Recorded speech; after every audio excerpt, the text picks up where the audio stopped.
Well, we want to welcome everybody back to our episode number 4 in our series of where are we finding people and how do we hire them and where did they go and how do we keep them?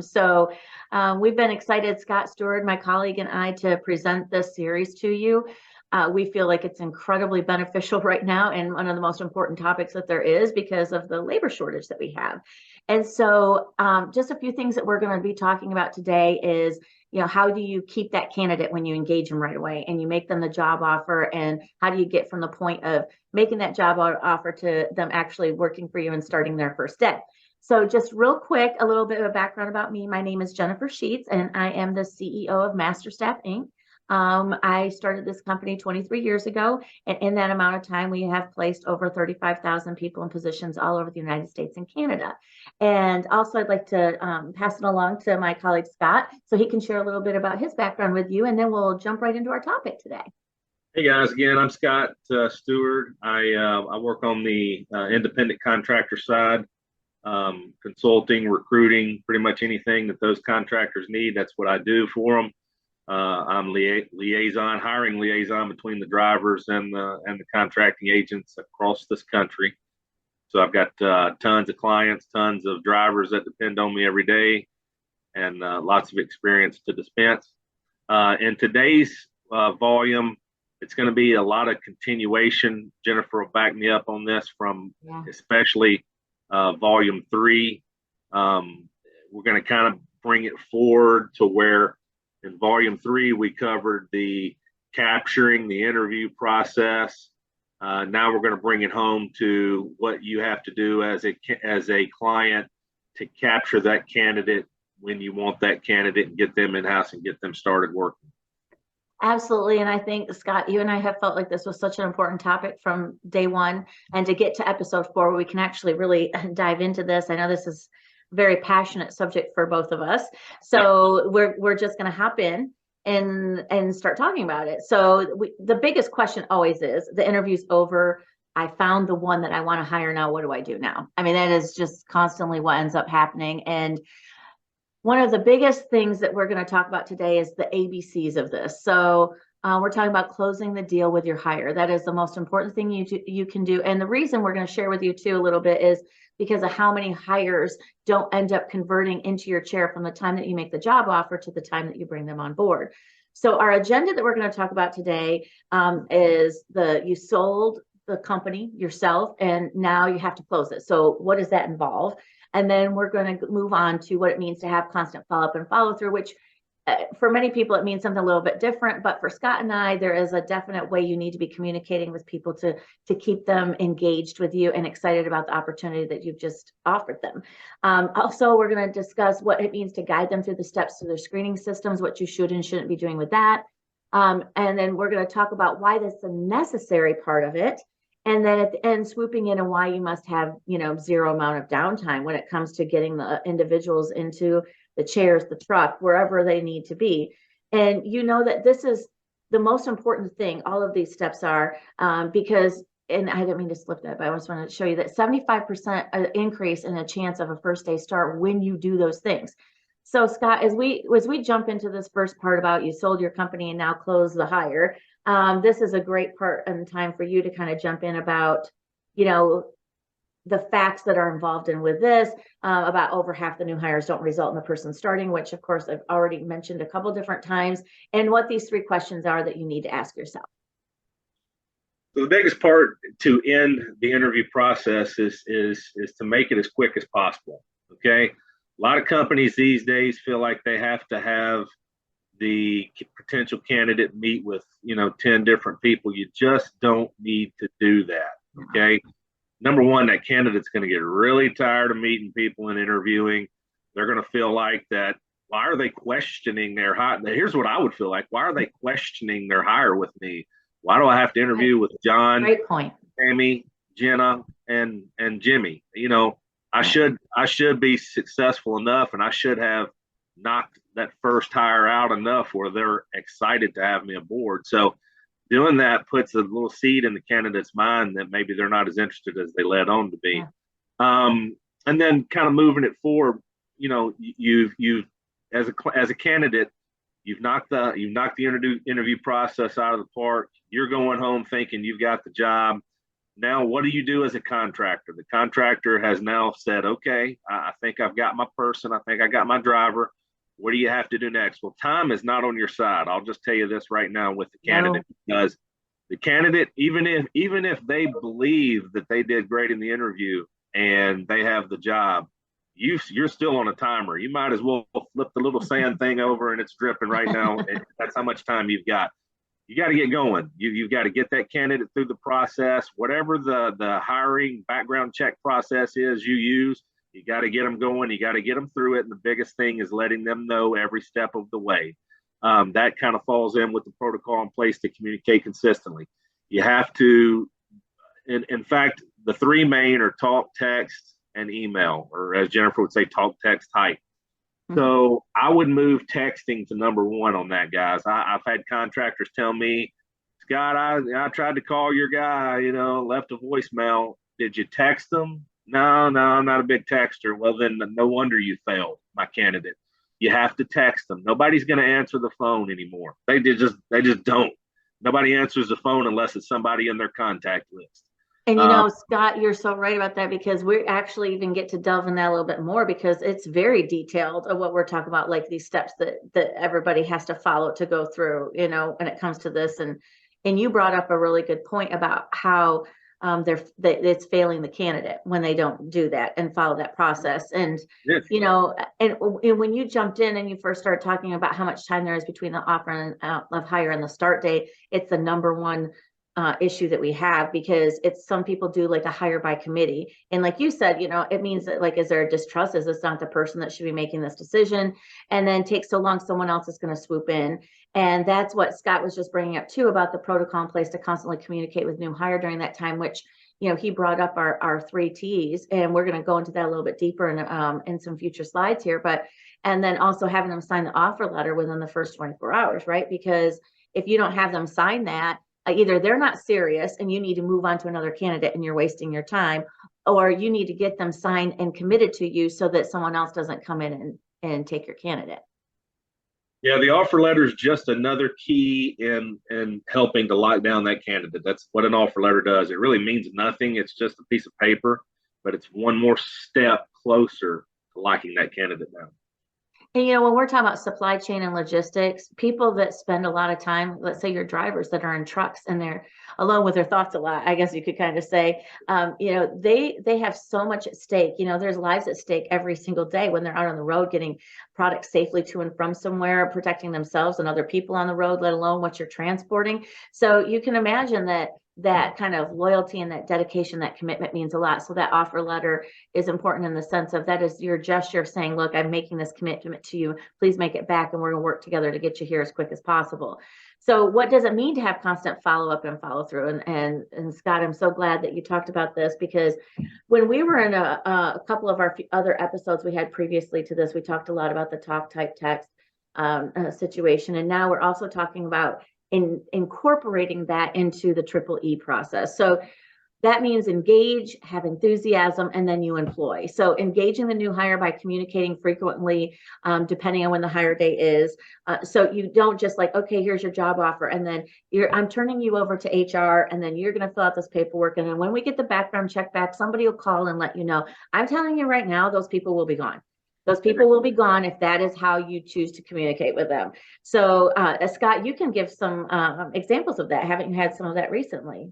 Yeah, you just have to guide them through the process. And by doing that, I mean every single step of the process. So I like to, with my candidates, give them updates, so I send the background check link to them as soon as I send them an email once that's done.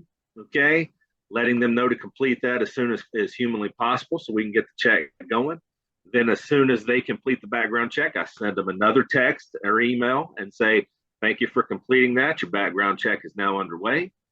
Then as the days move along, the following day, I take a look at the background check. Let's say it's 75% through. I will text or email the candidate or call the candidate, but I try texting first.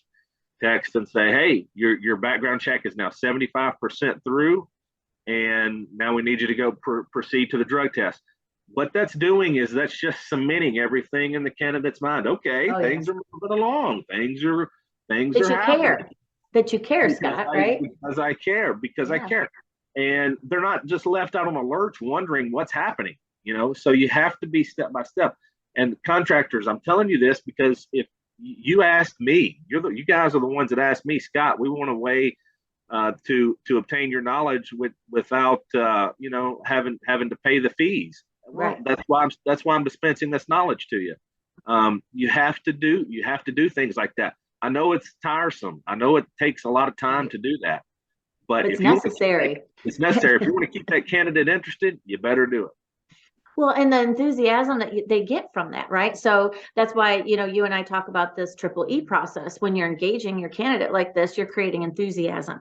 You're in there. There is something, no matter how much we try to put our human feelings off onto technology and how many emojis that we come up with to describe our feeling, there's nothing like someone saying, Scott, oh my goodness, I am so excited to have you come on board. I cannot wait till you're here too. Scott, I am so excited to have you on board. Can't wait until you're here. There is a different feel in that. And you want to make sure you're making that effort, because these candidates that are going to come and work with you are your lifeline. This should be the one most important thing that you take care of in a little package and make sure is the thing that keeps on going on, because that's what keeps you going as a company and makes you profitable and helps you grow. So that all, when you talk about the engagement that Scott mentioned, the enthusiasm that I was just saying, leans to them being employed. So having them signing those documents within the first 24 hours is critical. And so, guiding them through this new hire screening process, Scott, I know that this is one thing, like you were talking about with a background check. Like, you're every step of the way, you're telling them this is what's next, this is what to expect. And I want to have you expand upon this a little bit more, but this is a really great website that anybody that's joining us today on this episode, you'll be able to click onto this website in these slides, and it's talking about how onboarding is very boring. And as you can see in this particular picture, the screen grab, when I got it, I liked it because you see someone sitting with someone and actually talking with them about how the process is. Now, we know, Scott and I both know, that it is impossible to physically sit next to everybody all the time. That's not what we're saying. It's the idea of working through the paperwork together. So, for example, here, you'll see that every company navigates a program and background check system differently. So if you make the time to work with it through your new hire, it goes higher and engages with your candidate. And I'm going to quickly touch base on these and expand just a little bit. And then I'm going to toss it to Scott, because I know he's got a lot that he wants to share about this particular topic right here. But I'm just saying that whatever your process is, don't leave them to fend for themselves, or leave them with an HR assistant or a new person that you have that's an admin or accounting or whatever the case may be, because this is where they're going to have questions, and it's going to take longer to onboard them, because that person, that may not be their wheelhouse. They may not be the decision maker. They may not be the one that can answer that question. And so because of that, it's going to take longer for them to get someone to get the answer, get in touch with someone. And it just creates this whole long thing. So you want to make sure that you're saying, this is what we do next. This is about how long it takes. Then this is going to happen. Don't worry about anything. This is what this is. I'm going to call you each day. I'm going to text you each day. I'm going to, whatever the case may be. So expediting that time to get your new hire working is like the second point on this page, because it's making yourself available to answer onboarding questions, and then giving timelines to the candidate to offer the times that you're available to do it with them. And I am going to praise my colleague Scott here, because he is phenomenal with this. And I know that one person is one person, but think through your strategy of your company. Scott can sit there and say, hey, I'm going to be available from this time to this time tomorrow. If you have any questions, I want you to do this section and come back with me and we'll check on it. And once we turn that in, it's only going to be a 24-hour turnaround. When he is constantly doing that with his candidates, his success rate in getting the people from the time that you made that offer to the time that they actually are, clocking in at your company is expedited. It's like 3 times as fast. And Scott, you've seen that, and the thanks. Like, I'm sure you can share, a story or two about that as well that you get from the candidate. Yeah. I mean, the candidates, who is the candidate's lifeline? The lifeline is the recruiter, because the recruiter was the first person to interact with them. Okay. So who does the potential candidate trust the most? The recruiter. So if you're the owner of your company and you're choosing not to use MasterStaff and Scott Stewart's, you're not wanting to use our services, and you're wanting to try to do it yourself, then you better do this to be successful. Otherwise, you'll be calling me in a month looking for my services. You have to do constant follow up. You have to be their lifeline. That means answering the text of, Scott, I don't know how to click on this. It's the click, the link's not working. Or, Scott, I put my badge number in, but the website's not letting me move forward. What do I do? Those problems come up for the drivers. And if you don't answer those questions in a timely manner, guess what the driver is going to do or the candidate's going to do? They're going to drop it and say, okay, they don't care about me. I'm moving on to the next company.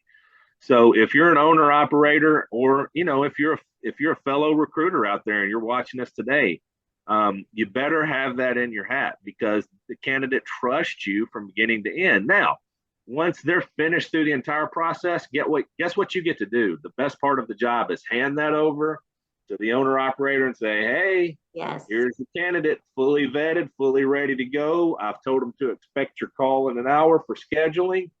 Boom. Guess what? As a recruiter, you have done your job. You've earned your paycheck. Your money is waiting on you. That's a fantastic feeling, but you're not going to get there unless you do these particular stages.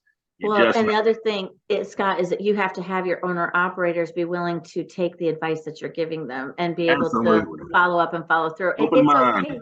Yes, absolutely. And it's okay, because we all have things, especially if you're an owner operator of your own company, that you may be in meetings for a day or you're out of town for a couple of days. When you lay that availability at the feet of your vendor partner like Scott, and you say, hey, I'm going to be out of pocket for a couple of days. I know normally I get back to you with this, but if there's any questions, I'm available from this time to this time when I return, or you can talk to so-and-so. He takes that information and then he relays that to the candidate, and making sure the candidate's okay with it, just still checking in on those days that maybe you're out.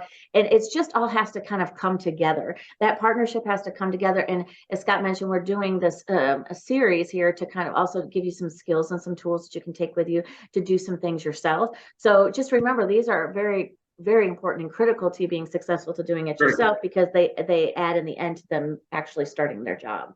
And owner operators, don't take it the wrong way. We're just trying to help. It's all of our jobs to work together as a team to put butts in seats and put drivers on the road.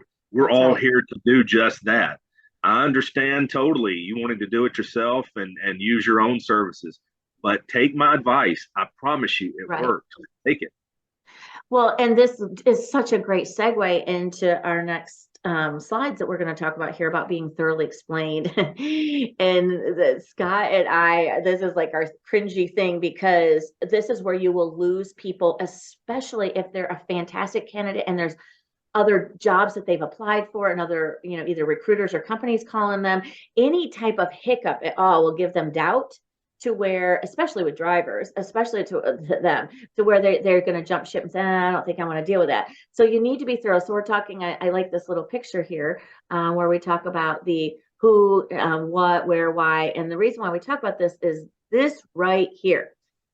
It is critical from the very beginning. And I'm going to toss it to Scott in a second, because he can share just a little bit about just a quick overview about how he does this. But you need to be very thorough when you are telling them what the process is. Okay. So you have to explain it from cradle to grave to the candidate, and what happens after this part, what happens after this part, how long that typically takes, what could be the hiccups that could make it take longer. Because if you don't, for example, if someone lived in 10 different counties, because maybe they're older, right? So they've had quite a life of a career, and they lived in 10 different counties, and that is going to cause their background check to be 3 days longer than someone else.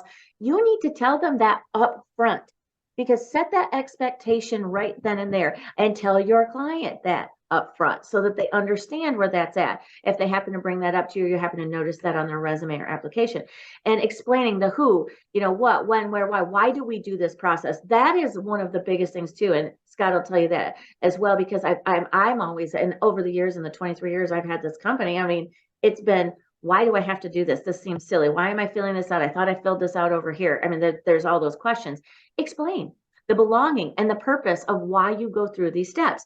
So being transparent at this point is building trust, which is absolutely critical. So if you don't know how long the part of a process takes, show empathy and be transparent. If you know, hey, I have to contract with this particular vendor to get this part of your onboarding back, I can't tell you how long it takes. This is typically what it's meant. You need to let them know that. And then share why that step is important and why you're doing it to ensure it doesn't drag on. If there's why do I have to fill this out? Why, like I mentioned earlier, or do this, there's always a reason and a rhyme to it, or why it's important to the company that you do it that way. And so, Scott, I know that you've had questions before that's hung you up a few times, but this is why you have this process in place. I don't mean hung you up in general. I mean the person, they don't understand, and then you've turned it right around and said, "Hey, this is why," and it's made all the difference in the world, hasn't it? Cool thing about what I do is the drivers already know that. I mean, the drivers, for the most part, it's a transient industry. Very few of them, probably less than 1%, actually interview for a trucking job physically at the place because they may live somewhere else. So they've been through this before. They've been through I got to send you the email link to the background check. You have to fill out the application. I have to send you the FMCSA clearinghouse. They've been through that. They know that. So I'm kind of at an advantage, and we are too. Those are watching this today, recruiters and logistics coordinators, HR for logistics, owner operators. We're kind of at an advantage with that. We're not Fortune 500 office type job. Our drivers are used to that kind of stuff. They've been there before. So you just have to remind them, hey, remember how when you filled that out last time for the trucking job, it's going to take about the same time as it did last time, sir. Nothing's really changed.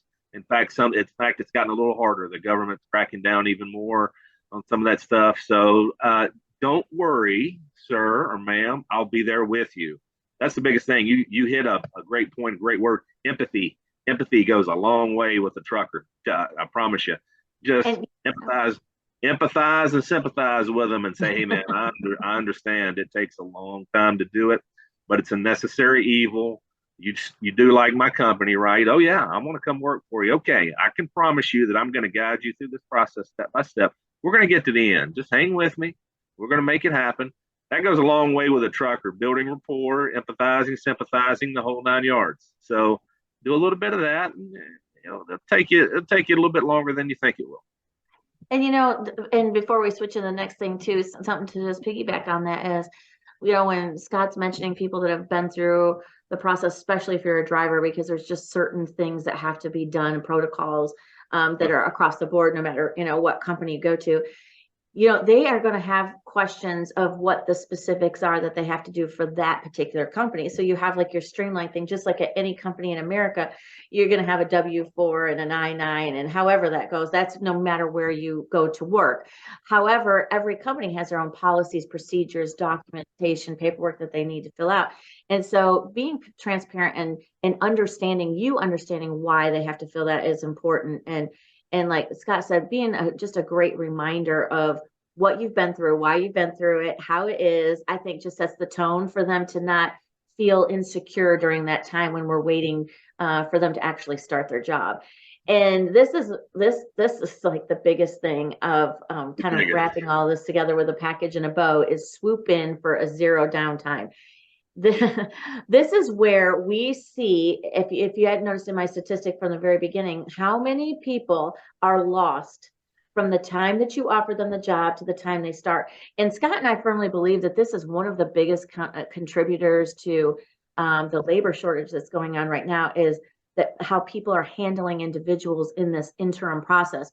And this is where I love this picture, because it's like, look, if you're a great candidate, somebody's going to find you and they're going to swoop you up and they're going to take you. And that is just how it is. And so if you notice here, we say the best part about your company is the people who make it happen. So show them why you're better at the beginning with a quick job offer, how you onboard, the thoroughness, the enthusiasm, the engagement, and everything. And so, you have to consider, don't hire by committee where they got to go through 7, 8, 9 people. Engage with them like we talked about, help with the process, quick deadlines, commitment to start. So, what I think Scott will tell you too is that you have had candidates, I know you have, that in the middle of when they start to make them the job offer, that maybe that they've applied obviously at other places or whatever. So it's imperative, and you're amazing at this. And this is something we teach at MasterStaff too, is that you have to come in and offer that and help them right away and get that commitment from them, or they're going to be gone. So Jennifer, when I wake up in the morning and I want a cinnamon roll and I go to the bakery what do I do? I don't go around and ask my kids, hey son, should I buy the cinnamon roll? I don't ask the counter person, should I buy the cinnamon roll? I don't ask the person next to me, should I buy this or should I not? I go buy the freaking cinnamon roll because I want it. Maybe Yes, even we two do. of them. When you have a candidate that you like, you got to swoop in. You got to take control and say, I'm getting this candidate, and I don't care. I don't care what happens. Right. Skip over some steps if you have to. If that candidate's antsy and ready to go, I've had contractors in the past, and this is a genius idea. They will actually set the candidate up and pay them while the onboarding process is going on. How genius is that? So Absolutely.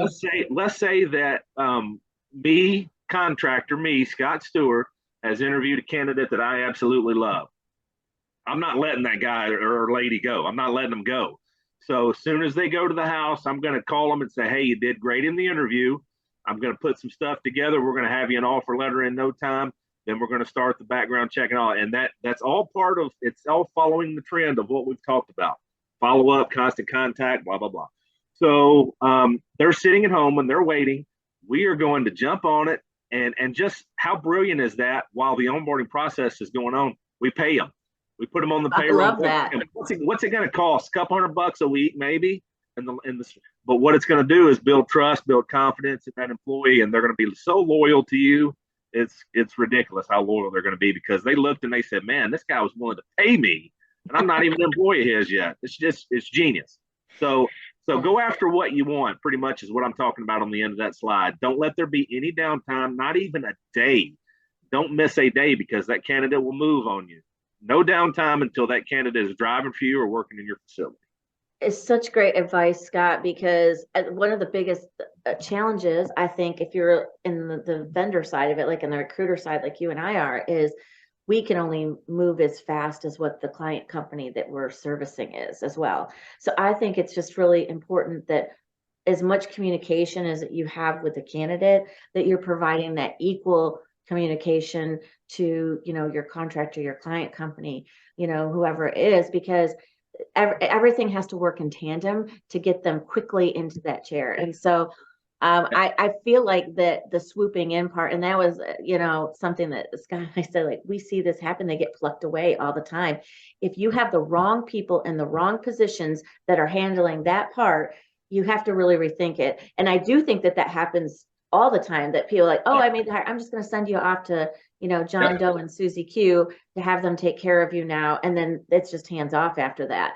If you have that lifeline coming to you, handling the most precious things that you have as a company, that's going to help you generate revenue and grow, and that person as well grow in their career, then you need to have your finger on the pulse of what's going on. So obviously you always can't physically be the one to take them. That's why other jobs exist in companies. That's why there's HR and so on and so forth. However, that doesn't mean that you can't train those individuals to handle it the way that needs to be handled with the communication, and not let the technology do all the work. And to wrap it up, Jen, and add to that point, if you can't find that person, that's why I'm here. Call MasterStaff, and I'll handle it for you. Because I promise. Amen to that. Yeah, because I promise you, I'm not going to drop contact with them. I'm going to stay in contact with them, even if you drop contact with them. I'm going to be there for it. Absolutely, that's just the way. That's just the way people get hired. And it's a 24-hour a day, 7-day a week job. And that is the truth. And all these years and placing over 35,000 people in jobs, I can tell you that it's just a constant communication. You have to always know, because what our availability, right, Scott, isn't always what a driver who's going across country and is available maybe at midnight. And you have to be prepared for that. And if you're not, or you're at a size where you can't, that's why we're here, to help with those types of things. There's no such thing as 8 to 5 with a driver. So no. People who hire and deal with drivers, there cannot be an 8 to 5. It doesn't match up. I agree with you that. And I'm so excited. I love doing these with you, Scott. I feel like you and I have such a unique perspective on what's out there and how many different industries that we have been exposed to. And I mean, this is just the hottest topic right now. And I feel like you and I can lend our expertise to help contractors, client companies, recruiters and individuals who are looking for a job, be able to make this a smoother transition, and in turn will create more hires and less work and less time and less money, and help you get to what you do that actually does make the money. So we're going to be starting a new series the next month. So we want to make sure that you join us for that. If you enjoyed this content, you have ideas of new topics that Scott and I can discuss and go over and explain and whatnot, please feel free to email us. Our contact information is on the last slide, as we would be happy to indulge them and see if we can find some answers together to have some solutions to some issues and challenges that are presenting themselves out there in supply chain or anywhere else. And when we jump into our new month, we're going to have subscriptions available for everybody so that you can come on in and get all of our content as much as you want. We're going to have some go live opportunities and just really kind of help people fine tune this process so that we can skip past a labor shortage and go into a profitability time. That's right. I was just about to say that. Let's turn this recession around. Absolutely. If there's ever a market that can do it, it's logistics. I promise That you. is absolutely right. I 100% with you.